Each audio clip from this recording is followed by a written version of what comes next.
Chapter 19. Chris was gone. After all those hours together, he had disappeared when she had most needed him. A part of her blamed him for bringing the aliens into her home. They never would have attacked if he hadn't drawn their attention. But no, that wasn't fair. Chris didn't deserve blame for what the Nameless had done. If it hadn't been here, it would have been somewhere else. It made her want to kill Runt, her anger, her fear. The animal was one of them, even if he hadn't been indoctrinated by the stalks yet. One fewer walker would be a justice. It would mean striking back. But no, she had a bargaining chip. One of the newcomers, she didn't remember his name, had warned her once that Runt would be murdered if returned to his people. But that was just speculation. She had to try it. A part of her hoped that it would make things right between them. The return of the child would satisfy their alien sense of justice and propriety, and they'd simply leave Mars for good. That was wishful thinking. Tavanda gripped the hacksaw in her hand, wishing it was a gun. She hated guns, but she wanted one right now more badly than she had ever wanted anything. She remembered, in a time before time, Matthias inviting her to join the Marshall Readiness Team. She had wondered what good it could possibly do. Stupid! The door to the hospital slid open ominously. She couldn't bring herself to look, but she could hear. She switched the light on her helmet off far later than she should have, and tried to press harder into her hiding place. The lights had come on in the hospital only a minute ago, but she had shut them off when she realized the power hadn't been restored to the remainder of the station. There was very little sense in attracting more attention. Chris, where are you? The aliens didn't make much noise. They didn't speak, of course, or make any vocalizations. Their suits masked the hiss of their breathing and only made a light hum themselves. The only real signal that they were there was the sound of footsteps. Quiet for an animal of that size. Where are you? I need you. Tavanda's heart pounded in her chest so loudly she was sure it was giving her away. Chris had promised that he would never leave her. He had promised. She knew that there was no way for him to be present in the hospital with the power out, but somehow it still seemed like a betrayal of that oath. He worked miracles, but he wasn't here. The comm screen on her suit lit up as the Xenolang program found the right frequency. She tapped it frantically with her left hand, praying that the Nameless weren't going to be able to trace the signal. Cleanse, roared a robotic translation inside her helmet. She quickly gestured the volume to the minimum setting and checked if any had heard. From the crack in the supply closet door, she could see the massive walker investigating the doorway that led to Runt's room. Perhaps it had heard the child moving around, but it didn't seem to know where she was. Another Nameless stood just inside the door to the hospital wing, guarding the corridor. They were terrifyingly large. the evil will become the good. Murder, murder. Tavanda had gotten the Xenocom working with extensive help from Chris, but Runt had never had thoughts like these. She knew better than to think of them as words. The walkers were incapable of censoring themselves or deliberately speaking. She was hearing the walker's stream of consciousness as it was scanned by the machine in the Nameless head and filtered through 2 translation computers. Find and murder. Stop the migration. End the cycle. Perverts die. Murder, murder. So single-minded, she wondered, feeling safety in abstract thought. How are they even operating so far from their gardens? She and Chris had engaged in several long conversations about the Nameless, going over his memories and speculating about their culture. The walkers are like programmable animals. Perhaps the only way to send them so far away from home is to give them single-minded programs. Humans are perverted. Cleanse, murder. Chanted the nameless thoughts in her ear. She shuddered in sudden realization of the reality of the situation. She was going to die at the end of some alien sword. She'd never see her mom or her cousins again. She wouldn't even be buried. "Where are you, Chris?" she said to herself, voice no more than a whisper. The emotion in her voice surprised her, and she blinked away unwanted tears. "I'm better than this. I'm the hero of this story. I just need to be strong." Her fingers flexed and twitched, reconnecting to Runt's frequency. "Can you hear Tav?" she typed to the child. Stock TAV. Exclaimed Runt. The voice was the same robotic monotone of the others, but she knew it was little Runt. Feels. Joy. About communication with Stock Tav. Feels confusion about darkness. Toybot isn't moving. Wants nesting. That last bit meant the child wanted to join with the artificial stalk Chris had built. If he was around, he could have had Toybot bring it into the child's room. Tavanda liked to think of it like a favorite blankie, though she knew the analogy wasn't particularly accurate. Her fingers moved silently as she watched the walker by the passage to the corridor slam an arm into the wall near the doorway and rip her poster of Rodriguez and throw it on the ground. The random violence of it made her grip the bone saw in her offhand ever tighter, as though it would be of any use against a creature more than twice her size that had evolved on a high-gravity world. No nesting right now. Runt should go to the window. Other walker there should see you. Feels fear. Walkers are dangerous. Feels curiosity around Walker as a child. Thought Runt. Tavanda sighed. I am Tav Stalk. You should obey Stalk. It was a cold sort of power play, but she knew from experience that it was the easiest way to convince Runt to do something. He'd see soon enough that the walker outside his room was no child. With a quick tap, she set the comm to record all transmissions on Runt's frequency and switched back to the band that the invading Nameless were using just in time. Is child. Is Walker child. Exclaimed the Nameless. No Walker child. Is murder goal. Is cleanse. Is purity. The thoughts from the walker that had just torn up her poster were louder as it was significantly closer to her hiding place. Despite its doubt, the second walker moved off towards the room with Runt. Is child. Feels curiosity around his pervert. Thought one of them, though she didn't know which. The drop in emphasis was strange, as though they had calmed down significantly. Now was the time. She had to try. I am not pervert, she typed. Child is in garden of perverts. Child has thought machine. Feels curiosity around where child was. Feels curiosity around place of child. Thought machine must be the calm. They're asking where Runt came from. Why?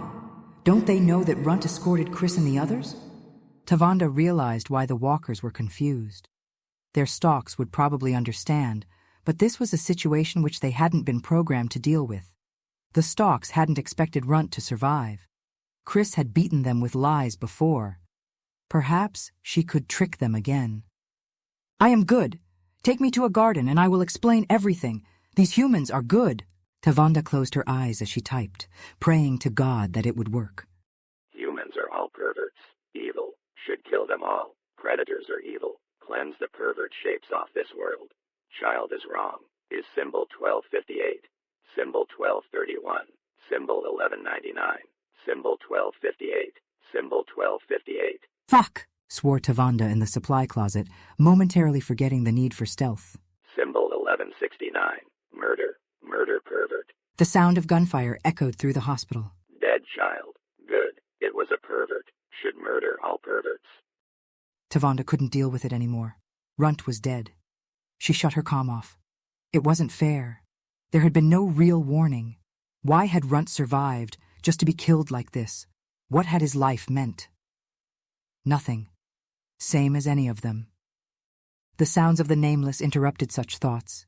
Their light footfalls contrasted with the sound of them smashing equipment. She didn't dare peek. And then there was silence. She didn't know how much time had passed, but they were gone. She let go of the saw and reached to wipe the moisture from her eyes, awkwardly slamming her hand into the visor of her suit. She laughed at that. It made no sense, but she laughed at her own inability to wipe her eyes. The laugh turned into a sob and she began to cry in earnest. How many of her friends were dead right now? How many would soon be killed? There was nowhere to go, no way to fight back. Tav? It had been an eternity since she'd stopped crying, burnt out. She'd stopped crying. And then what? Nothing. That was all she was good for.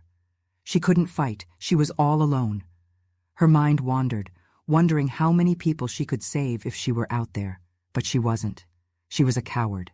Never had she felt more helpless. Tav, can you hear me? Her voice was rough and faint in her own ears. Chris?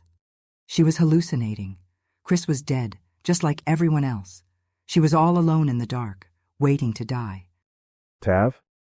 A wave of revulsion rolled through her, and she shuddered in its wake. She had sinned. Her sin had gone beyond anything she had dreamed. To leave her husband? To lie to his face? Chris wasn't even a person. She had deluded herself into thinking that it was real. But none of it had been real. She hadn't loved Chris, nor had Chris loved her. It was all smoke and mirrors.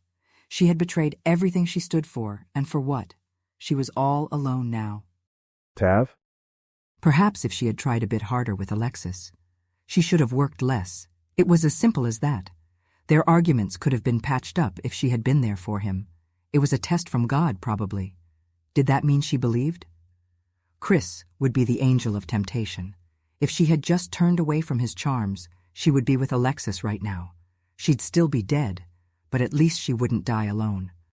Tav, can you hear me? Go the fuck away! She screamed at the hallucination. It was hard enough having to endure her own thoughts, alone in the dark. She should probably just take off her helmet. The lights in the hospital clicked on, shining a beam of silver gold into her space. She cursed the lucidity it brought. Tav, it's just me, it's Chris. The door to the closet opened as Toybot pushed it with its single metal arm.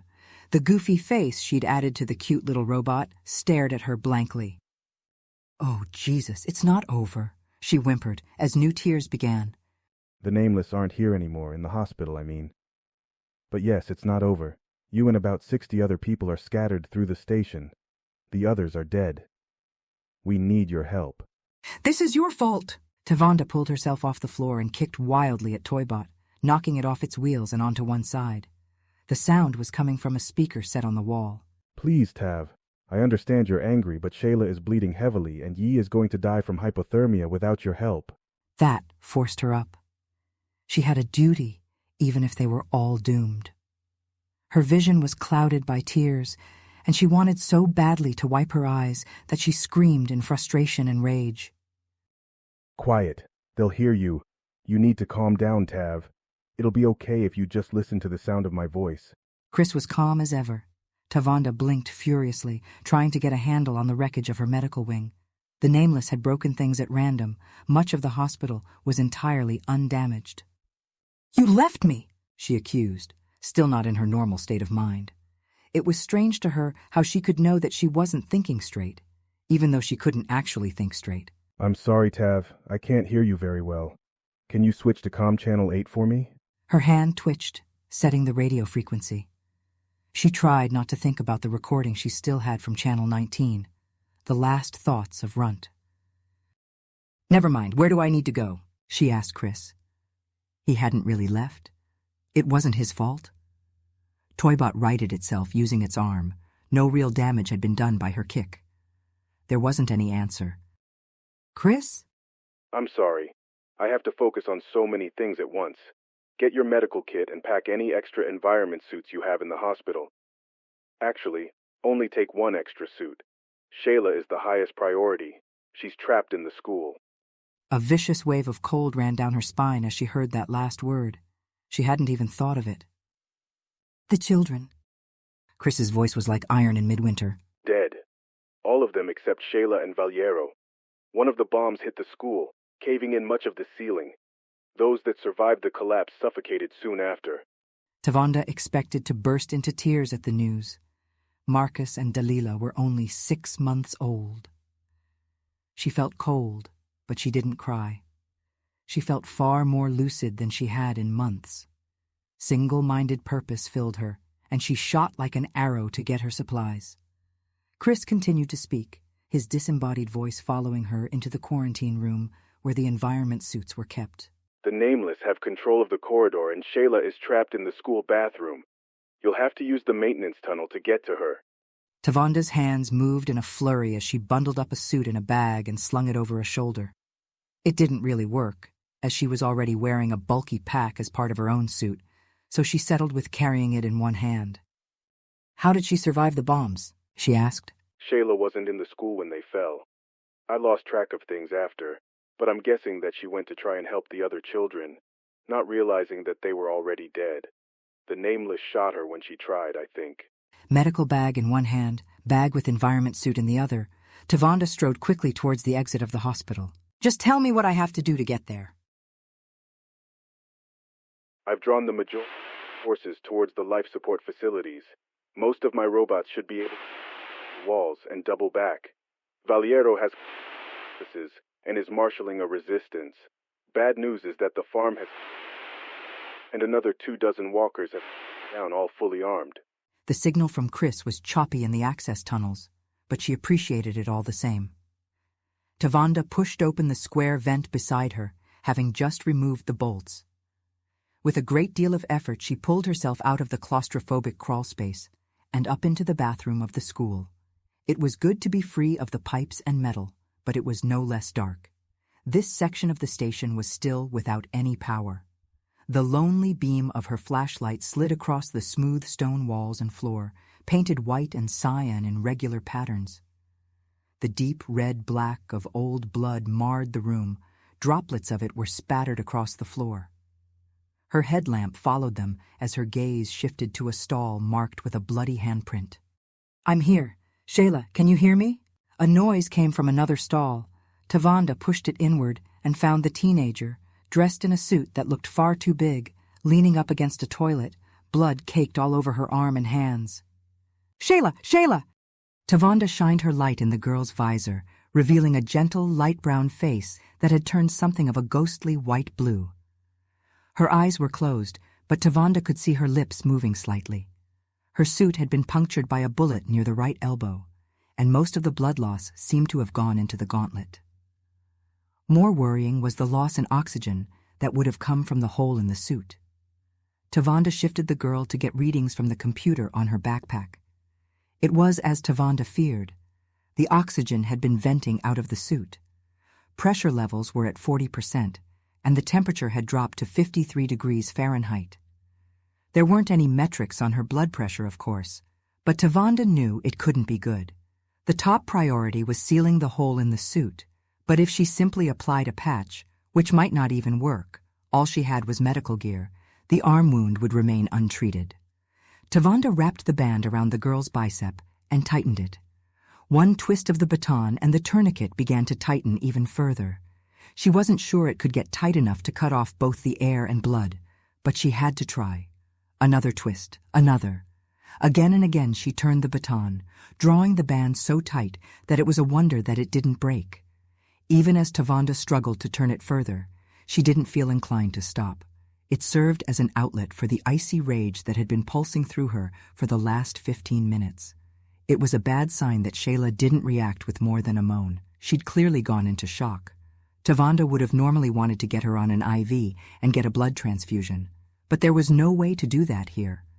Instead, she settled for laying the girl down on the floor and raising her legs onto the toilet to use the remaining blood more efficiently. "Stay with me, baby. Stay with me," she whispered. Tavanda had decided to not even try and save Yi. Maybe Chris could have done it, but she couldn't bring herself to leave Shayla. There was no good escape from the school except back through the maintenance tunnels, and Tavanda decided to try and move Shayla to safety rather than leave her there by herself. It was probably the wrong choice. There was no way to check her pulse while they were each in their suits, and it was damn hard to see her breathing. For all she knew, Shayla had already died. Tavanda also knew that moving her was stupid, and dragging her through a crawl space was even stupider. So what? Tavanda was stubborn sometimes. The refusal to give up had been what had gotten her through medical school. It was why she was part of Las Aguilas Rojas. The world had too many people who were ready to give up. She thought about herself earlier, hiding in the supply closet, waiting to die like some kind of worm. She hated that part of herself. It wasn't her. That blind panic and fear had kept her from taking action. If she had been faster, she fueled that anger, the anger at herself, at Chris. Most of all, she fueled the anger she felt towards the nameless. They'd killed Runt. They'd killed Marcus, Opal, Dalila, and Corazana. They'd killed Lilith, who had been born 2 weeks premature. They killed Huo, who laughed every time he heard his name. They'd killed 3-year-old Dante, who wanted to go back to Earth just so he could see dinosaur bones. They killed baby Uma, who... She stopped thinking about the children. She had delivered most of them and cared for them when they were sick. She couldn't think of their faces right now. It was weakening her resolve. It threatened to make her back into that scared weakling that had no will to live. She would live. Tavanda would live, if only to make those alien monsters pay. She'd burn every last stalk to a blackened cinder and watch the walkers deal with the death of their beloved gardens, just as they had forced her to deal with the death of hers. Shayla's foot caught on a pipe, and Tavanda yanked hard, freeing it. Turrets deployed inside the leading to the dormitories. Help is en route to those still trapped. We're outnumbered, but hold back for the moment. We've set up a defensive zone where we should hold out for a while in the chemical laboratories. Those who are not part of the resistance should talk with the way to the labs. I already have women and Gabo with me. Chris's reports had dropped off for a while, and they were still nearly impossible to hear while underneath the flooring of the station. But it was good to hear that the fighting was still going on. Thinking about Chris was hard too. Her feelings were a mess, and everything was colored by the anger. Tav, there you are. His voice was crisp and clear all of a sudden. Ahead of her, in the crawl space, she spotted a flat, six-legged robot with two manipulator arms on its front that made it look like a scorpion. "It's me," she grunted. She'd never seen the robot before, but very little would surprise her at this point. Loud banging thundered overhead as a group of feet ran across what was probably the central corridor. It was a harsh metallic sound that made her jaw clench. It made her angry to think that she didn't know whether the feet belonged to people or nameless. Is Shayla alive? Asked Chris on her comm. "I hope so. Otherwise, I'm dragging her body around for nothing." Yes. I wish I could kiss you right now, said Chris enthusiastically. The words felt like a punch in the gut. She had to focus. It's just another 4 meters until the access hatch in the elevator. I think I can pull the nameless away long enough for you to get to the labs. Tavanda started crawling again. "Why the labs? What good will that do? We're outnumbered and outgunned. If we want to have any hope of killing these fuckers, we need to go on the offensive and catch them off guard." The robot skittered out of the way, still maintaining line of sight for the sake of the radio. I hear you, but you can't see the whole station like I can. We're separated and disorganized. The nameless weakness is their lack of coordination and hierarchy, but they're far too deadly for a frontal assault. Our best bet is to regroup and pick them off in small groups. Trust me, Tav. I'll talk you through the rest of the way and then we can work through the plan in person. A part of her thought it would have been easier by herself. Easier to forget herself and fall into the anger. It turned out not to be as easy getting to the labs as Chris had predicted. After exiting the crawl space into the elevator shaft and dragging Shayla into the corridor, an unexpected band of aliens forced Tavanda to duck back into the hospital to hide. On Earth, there was no way she'd have been able to drag someone around like she was, but not only was Shayla not the heaviest person around, but the reduced gravity made her feel more like a bulky suitcase than a human being. At least the girl had survived the trip.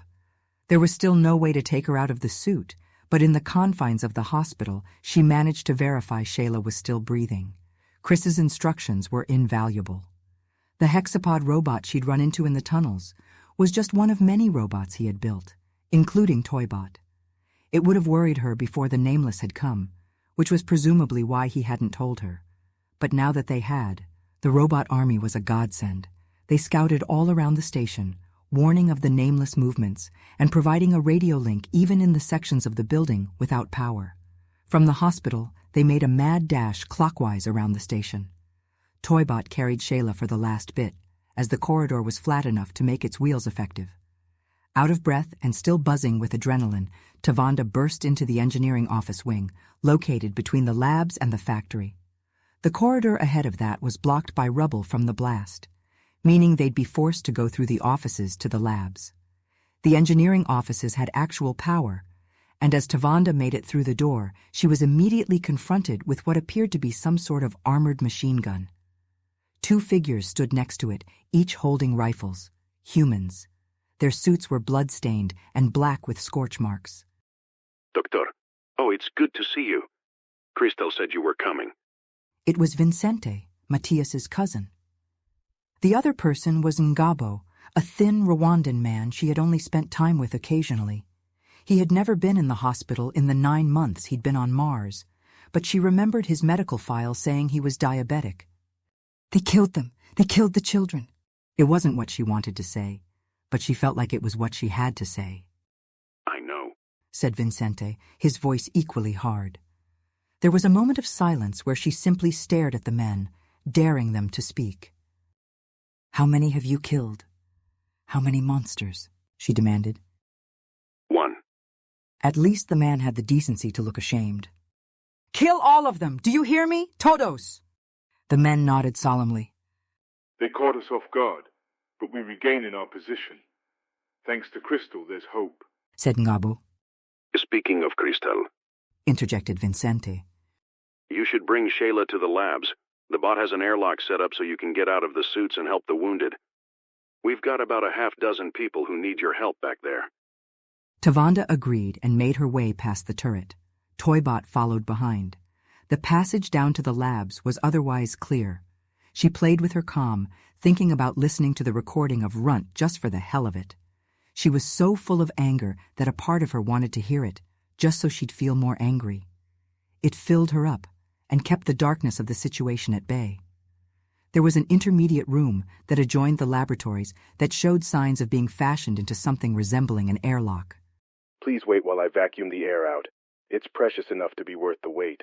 Chris's voice came over her comm, loud and clear. She'd forgotten he was there somehow. A moment passed. Okay, come on in. Don't worry about the blood. There was an accident earlier. One of the things we need your help with. The door hissed open, venting the last bits of pressure, and Tavanda stepped into what had been a conference room.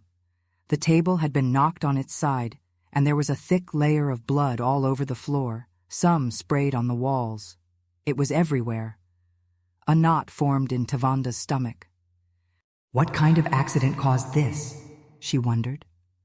Toybot slid into the room after her, dragging the still unconscious teenager after her. This didn't feel right. The door slid closed and sealed with a click. Something's wrong. She fell to her knees before she even realized what was happening. Then the pain hit her, an insane, numbing blast of pain that kept her from even crying out. She writhed and spasmed, unable to see, unable to think. 500 volts of electricity surged from leg to leg. The robots that had struck her clung to her feet with jaws like bear traps, cables leading from each to the wall. Coherent thought was impossible. She felt the anger and fear within her magnify, but it was useless to control her body. The electricity stopped, but she continued to flop on the blood-coated floor like a fish. In her contortions, she had played Runt's last thoughts. Feels fear around adult walker. Walkers are dangerous. Feels curiosity around the toys in the hands of the walker. Stock tabs should tell me what to do. Feels curiosity around stock tabs' thoughts. The robot was standing over her. It wasn't Chris. Chris was an illusion. The bot's face was different than it had drawn Chris on her screens. More feminine, less human. It had no feeling, no emotion. It didn't speak as it bent down to undo her helmet. Tavanda was still drained by the electrocution, still unable to move, helpless. She looked at the bot with rage, unwilling to feel fear even as the oxygen fled, and she realized with a shock that she couldn't actually breathe. There was no airlock. It had been nothing but a lie. Everything had been a lie. Their love had been a lie. Where are the thoughts of stock tab? Feels fear. Walker is aggressive pose. Stock TAV should help me. Tavanda gasped helplessly on the floor of the room, feeling the darkness pressing in. Crystal Socrates drew a sword. It was one of the same curved swords that the Nameless used. I am hurting. I need help, cried the memory of Runt. Crystal raised the sword. Tavanda wished the bot would at least look angry while it killed her. Crystal swung, decapitating Dr. Tavanda Davis.